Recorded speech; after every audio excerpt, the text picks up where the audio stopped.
Okay, this is the recursion. Last time we learned about recursion in, in terms of the factorial. Okay.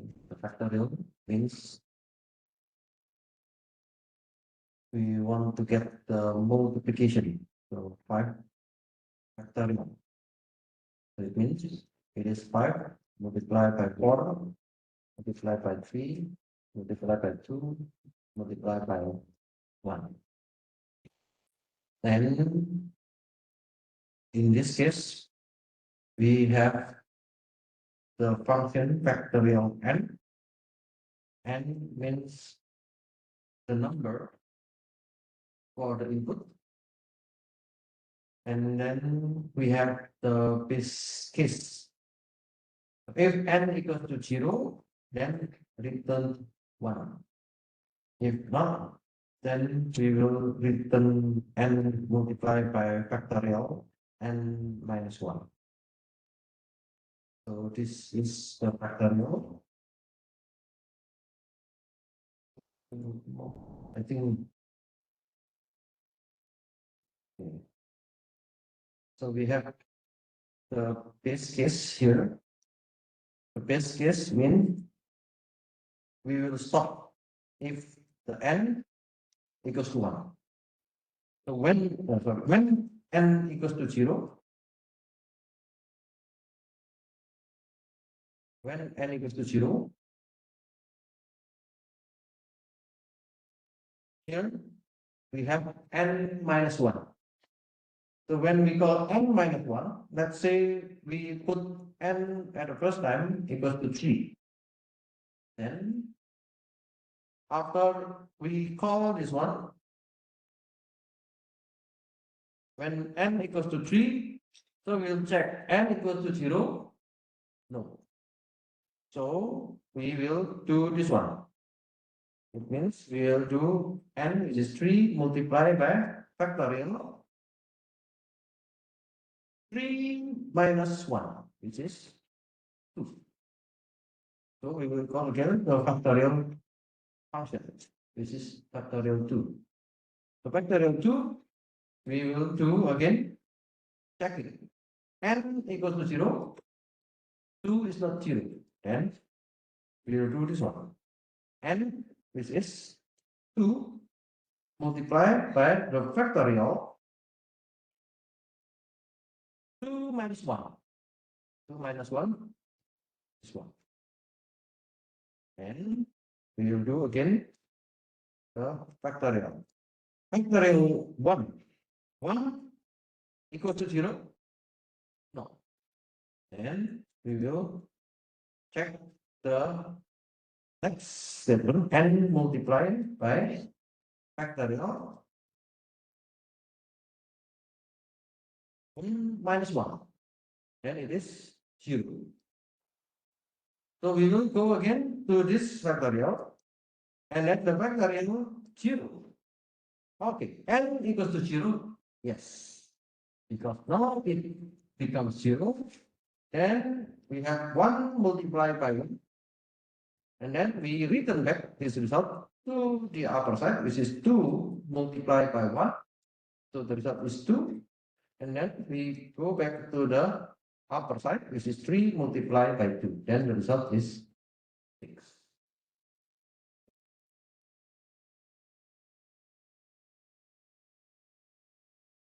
So the idea of the recursion, we can show the visualization like this one.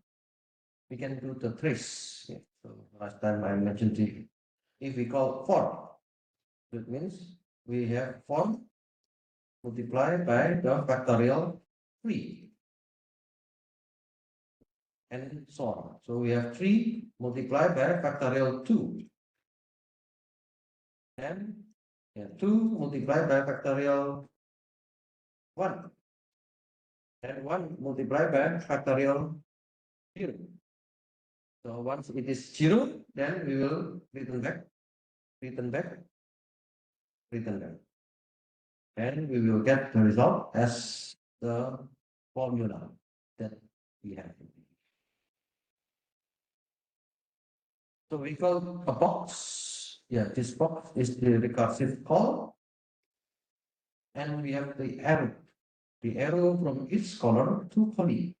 So we call this function at this state. We call this function at this state. We call this function at this state, and so on. So an arrow from each colleague to color showing the return value. So if we finish until factorial 0, then we will return back to the upper level. We will return back to the upper level. We will return back to the upper level, and then finally we will get the final answer.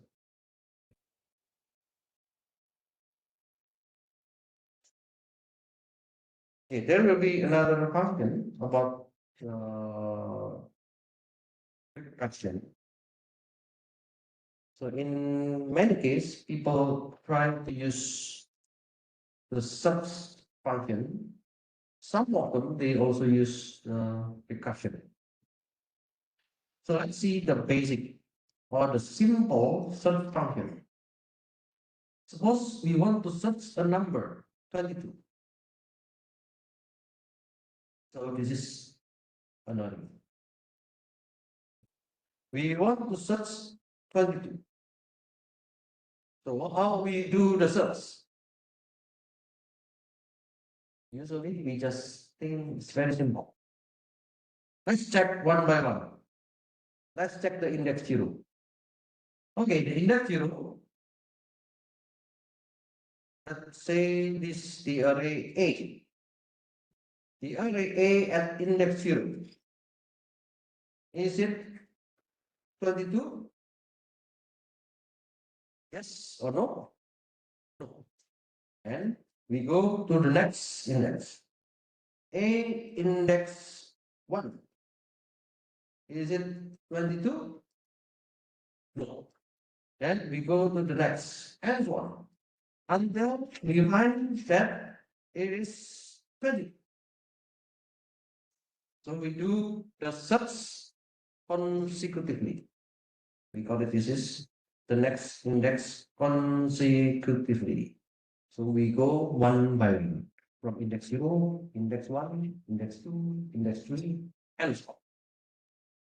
In this case, how many operations do we need? In order to find 22, so at least we need to have 1, 2, 3, 4, 5, 6, 7, 8, 9, 10. At least we need 10 operations in order to find the number 22. Then we can say this is maybe the average case. What about the worst case? The worst case means we need to check all the data because we have 15 data. This is from index 0. Then the worst case will be 16 operations. Or we call it, this will be n. The best case, what the best case? In the best case, so we can find the data directly in index 0. This is the best case. But of course, we do not want to show the best case because it is almost impossible. Yeah, it is possible, but maybe the chance is very small to get the data directly in the index 0. And we say that this just consider the worst case. The worst case means we will search until the last part and yeah, we find the number at the last index, or sometimes we cannot find the number. If we cannot find the number, means we will do the searching until the last and then we will return nothing. So we can put the algorithm something like this. Let's find n in the data. For I in the data. So I will check for every I, whether it equals to n or not. If it equals to n, then return I. If it does not equal to n, then nothing will happen.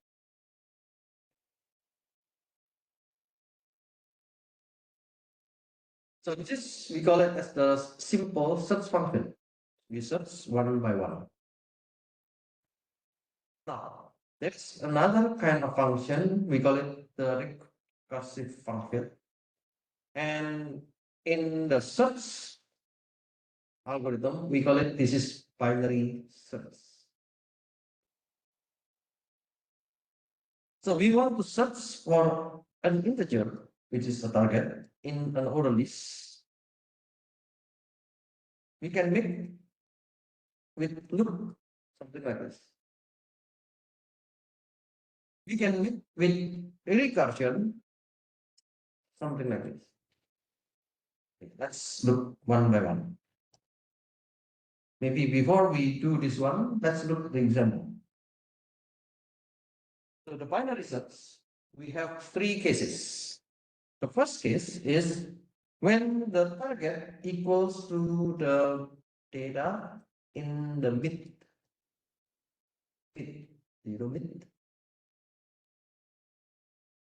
Mid means middle value.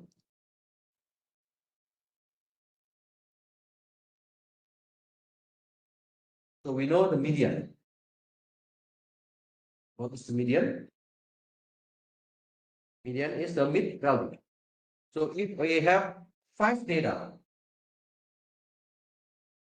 if you have 5 data, 1, 2, 3, 4, 5. So what is the position in the median? 1, 2, 3, 4, 5, 6. Oh, this is 6. If we have 6 data, then the median will be this one and this one plus divided by 2. Okay. If we have 5 data, 1, 2, 3, 4, 5, then the location of the median will be here. So we want to check where is the location of the mid value. So the mid value in this case, you can later we will check. If the target equals to the data in the mid value, then if not, then let's find the data. Let's find the target below the data mid. If the target is below the data mid, then we will do recursion. So we will do the recursion on the first half of the sequence. If the target is higher than the data mid, then we recur. We do the recursion on the second half of the sequence. Let's see this figure. Now, I want to find 22. Okay, same with the previous data. This is the low, the position in the low index. This is the position in the high index. And yeah, we can find this is the mid index. The data in the index mid is 14. And we are going to find the data which is 22. So data mid, is it equal to 22? Because it is not equal to 22, then we go to the next stage. So the target is 22. 22 is lower than the data mid. 22 is lower than 14. So then we go to the next. 22 is higher than 14. Yes. So we will check only the right side.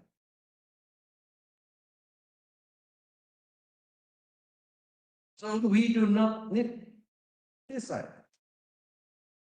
because we know that 22 is higher than the mid value. Okay. Now we will set up a new index for the low and the mid and the high. So the high position is still here, and the low position becomes one after the previous mid value. And the new mid value is from this until this data. Now, again, check. The x equals to the mid value. Is it equal to 22? No. Then go to the next step. The x is less than the data mid. 22 is less than 25. Yes. Then we recur on the first half of the sequence. Then we will do only this one.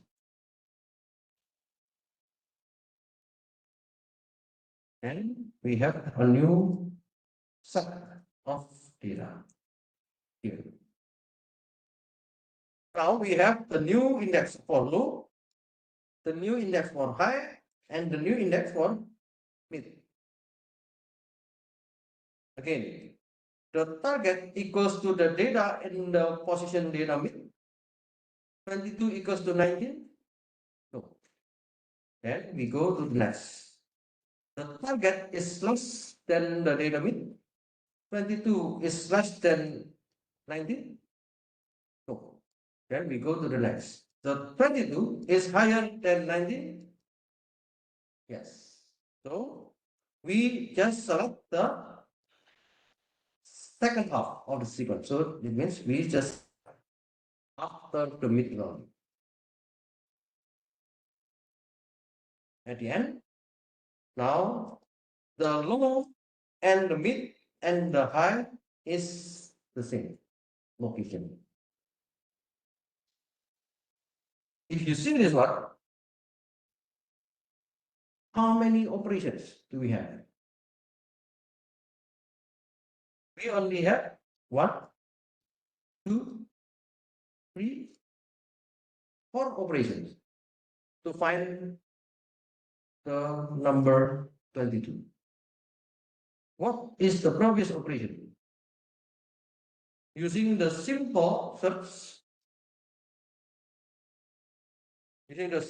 function, we run with the 10 operation.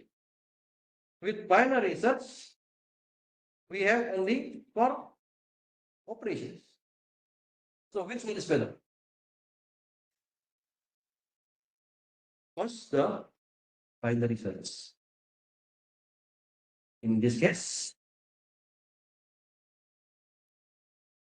because we have only 1, 2, 3, 4 operations, and then we finally find 22.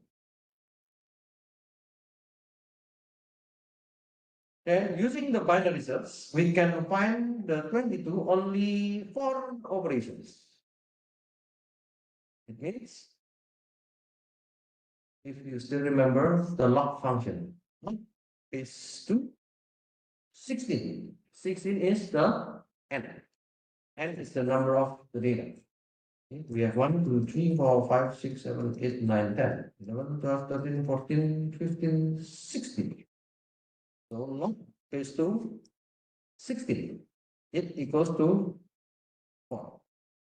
So this symbol means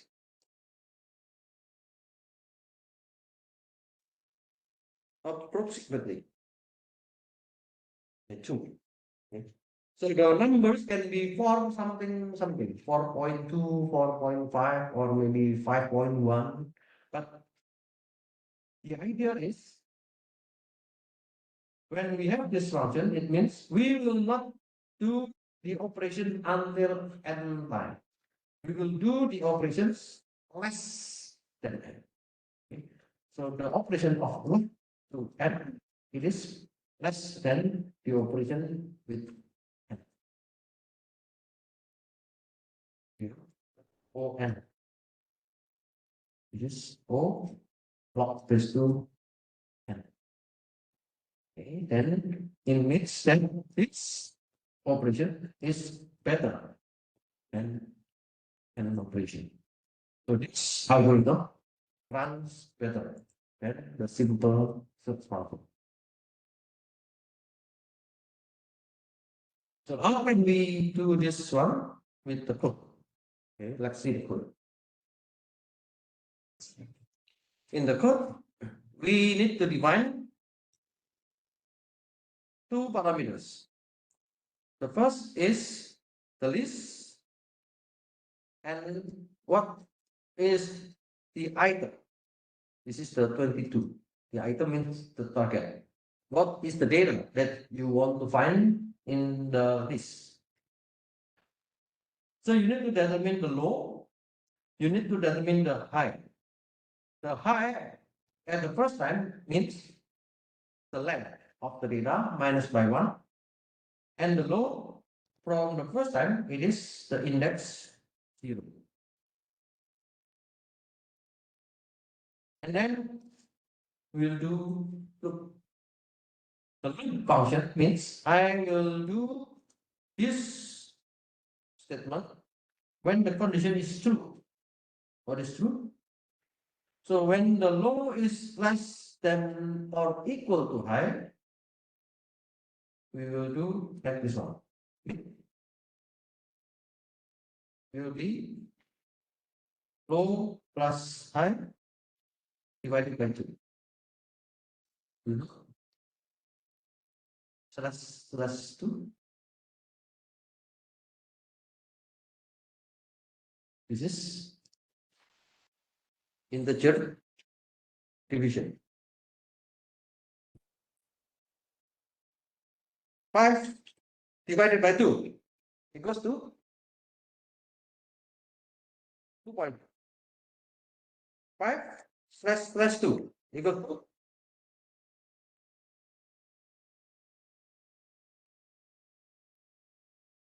Okay. So we want to find what is the nearest integer from this division. In this case, we want to find the mid value. So the mid value is based on the low plus high divided by 2.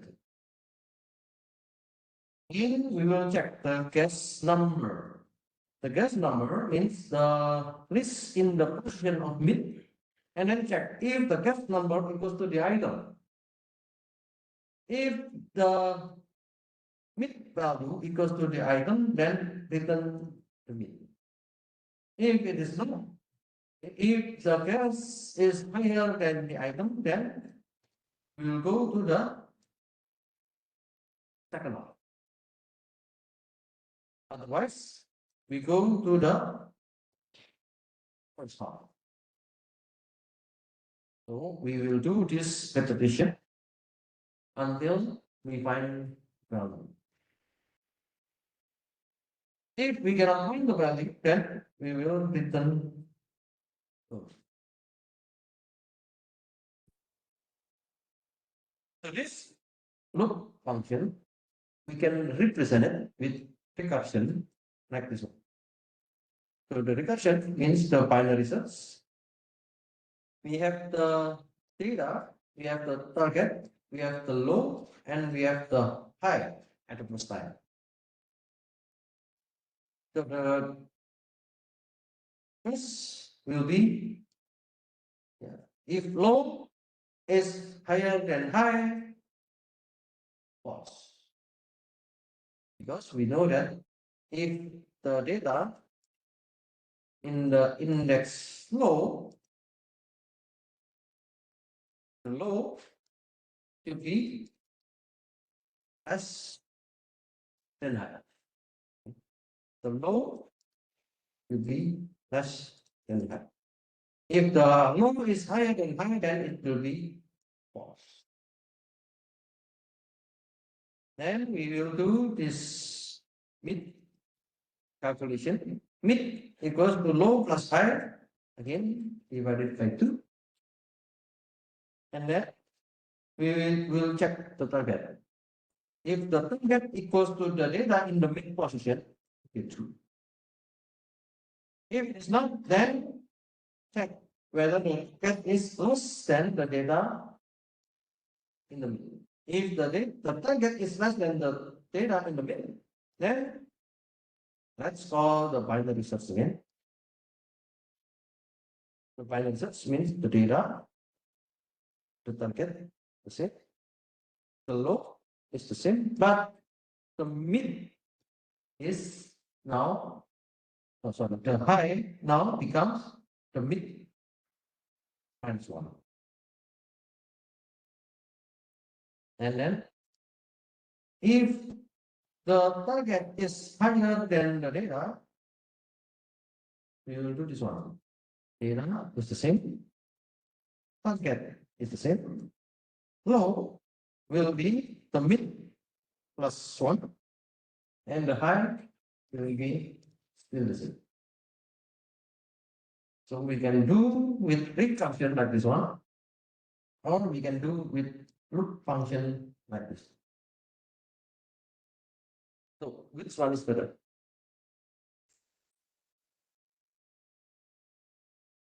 Some people said that it is easier to do with recursion because it is obvious to do the repetition because you check the function. You check the function with this function, and then if the condition is true, like this one, or the condition, yeah, in this case, this is the base. If you reach the base, then finish. You can use also this one. This is also the same. We can also get the same result.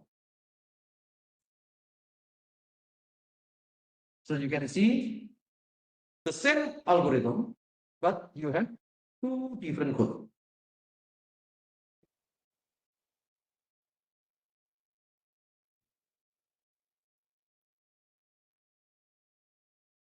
So this is the explanation. When you do with the binary search, it runs in log n. So the remaining portion of the list is of size high minus low plus 1. So after one comparison, this become one of the following. So this is just to prove, okay, how many operations that you will do after you check the first half. After you check the first half, then you will do the repetition. It means you will update the low. The second half, if it is only the second half, then you can check the second half, how many times that it will run. So each recursive call divides the search region in half. So every time you will do this, after you have the whole data, you select 50%, you select 50%, you select 50%. So it means we have the overall process is log n levels. For the simple search, it is on because it will go until n element. So the process execute at least worst case n times. So at least you will do searching for every element until the last data. So this will run n.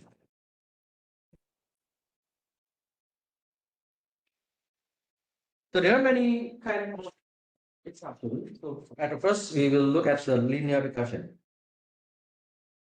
Linear recursion, it creates a linear progression of function calls, one after the other.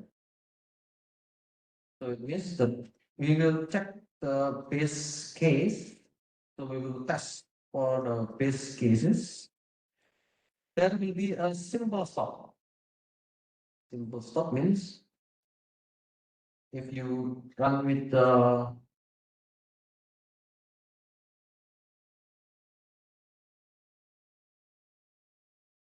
you use binary search, this is the stopping, or this is the base case. It will stop when the low is higher than high. It will stop. What about the other?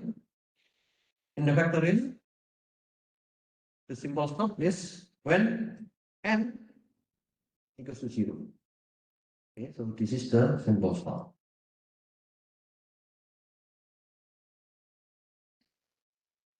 So symbol stop means begin by testing for a set of base cases. There should be at least one. So the base case, it can be more than one. But our example shows only one. But actually you can have more than one. So always reaching the stop. So every possible chain of recursive calls must eventually reach a base case. And the handling of each base case should not use recursion. So this you need to remember. And then when you do the recur, it means you will perform a single recursive call. Single. Yes, this is linear. In the linear, we call it, we have only single recursive call. This step may have a test set design, which of the several possible recursive calls to make.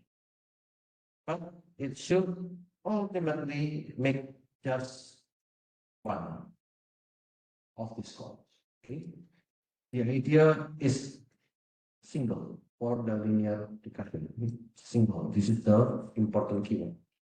Define its possible recursive call so that it makes progress toward a base case. So you need to make the call and it should go to the base case.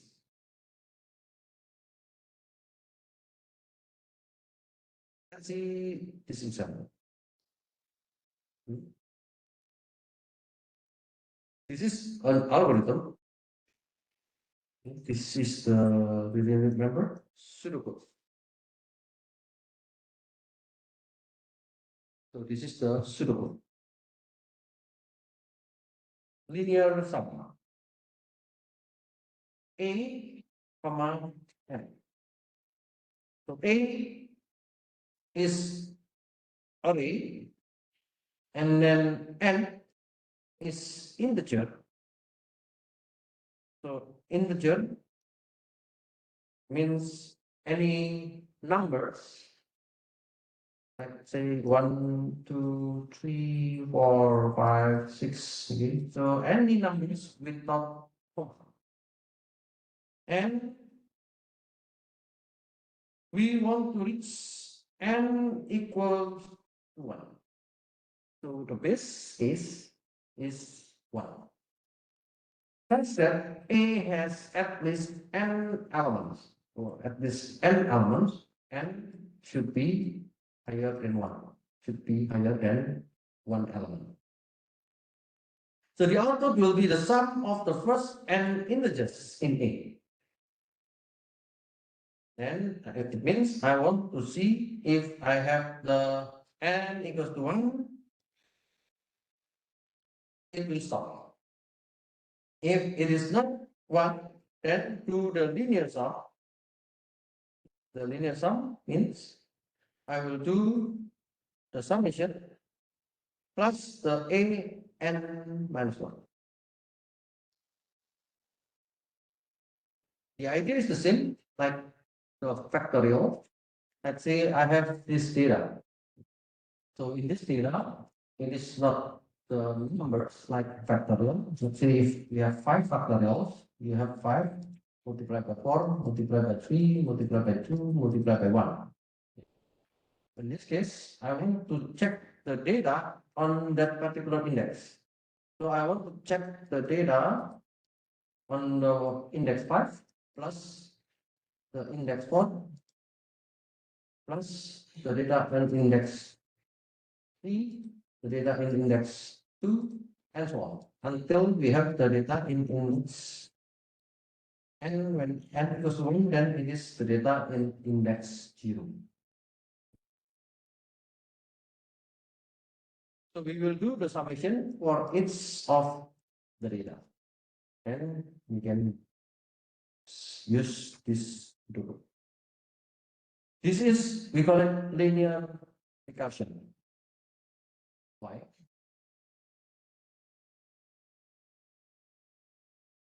Because this is single recur.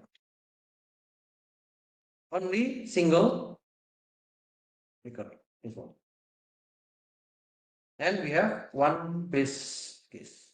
So this is the linear recursion.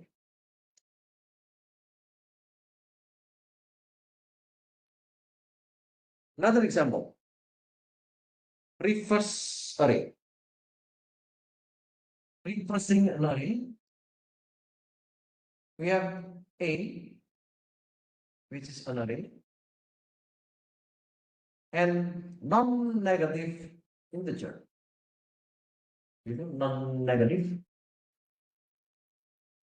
Non-negative means positive. Okay.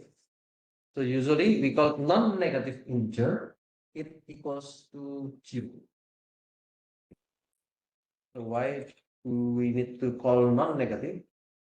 Usually if we use the non-negative, it starts from 0. 0, 1, 2, 3, something. Okay, so if you mention positive, the positive integer, it is start from 1. So it does not include 0. So that's why people usually use the non-negative if you want to put 0. Now, we have the non-negative integer in this I and j. The output will be the reversal of the element in A starting at index I and ending at index j. So if I is less than j, then we can do like this one. Swap AI and AJ, reverse array A, comma I plus 1, j minus 1. So one sample. Oh, I don't have the data. So let's say I have the data like this. A equals to 4, 3, 2, 5, 1. Okay. After we swap, then the result will be 1, 5, 2, 3, 4. You know, by swap,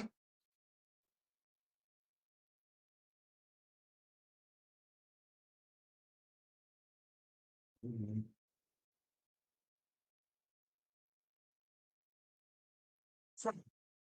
It's the first index. The first index will become the last index. The next index here will be the second last. The middle will be the same. The last two index will become the first, and this one will become the first.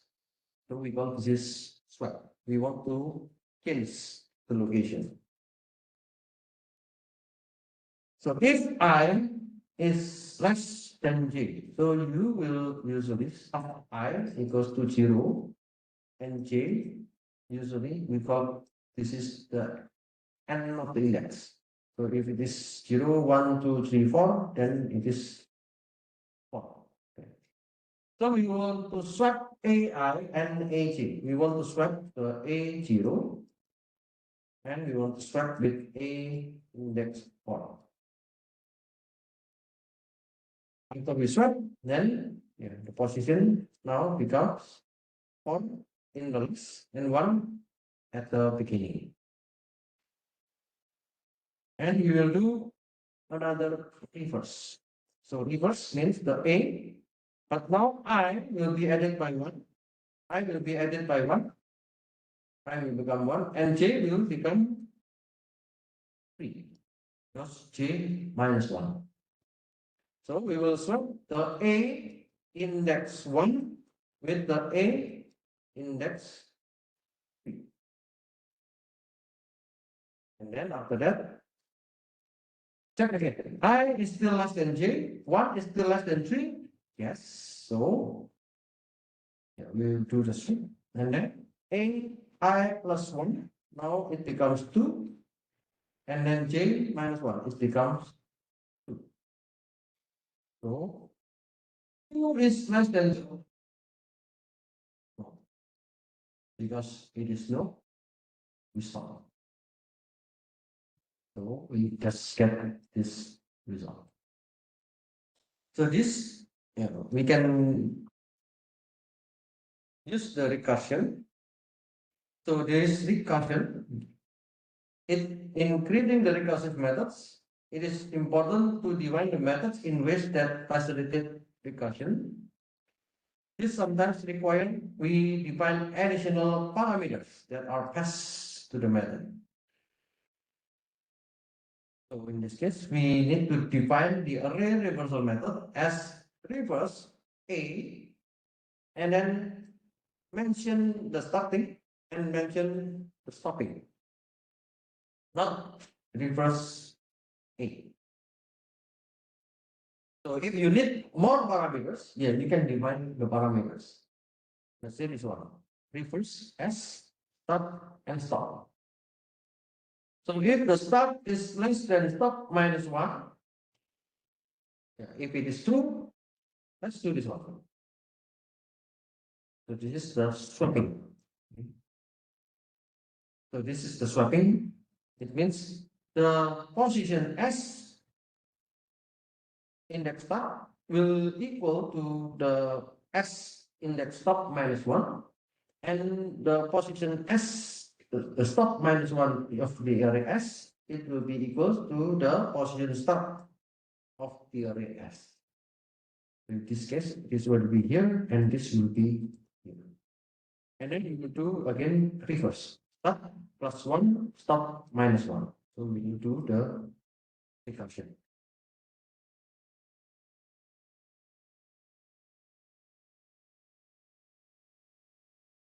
The other kind of linear recursion is the computing powers.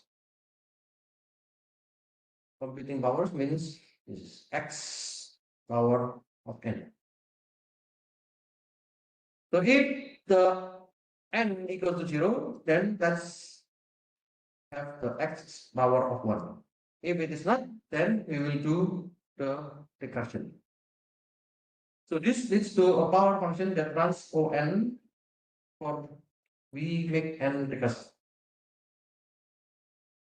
So if you do that is on, it means 2 power, let's say we have, maybe this is the example.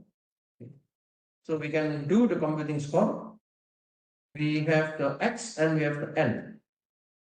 If we have 2 power of 4, for example, so 2 power of 4 means we can have 2 power of 2 power of 2.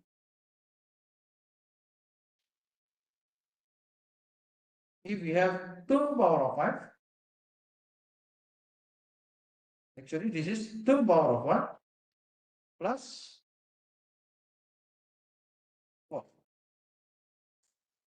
Then it means this is 2 multiplied by 2 power of 4. Then it means this is 2 multiplied by 2, 4 divided by 2 multiplied by 2. Then we can have like this formula.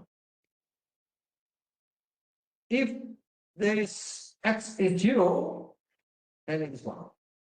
If the x is higher than 0 and it is 1, then we can do this function. If the x is higher than 0 and if it is even, we can do. So yeah, this is what? This is, I'm sorry, this is what? This is even. Because of the time, maybe I will explain this one more on Wednesday. Okay. Any questions, comments?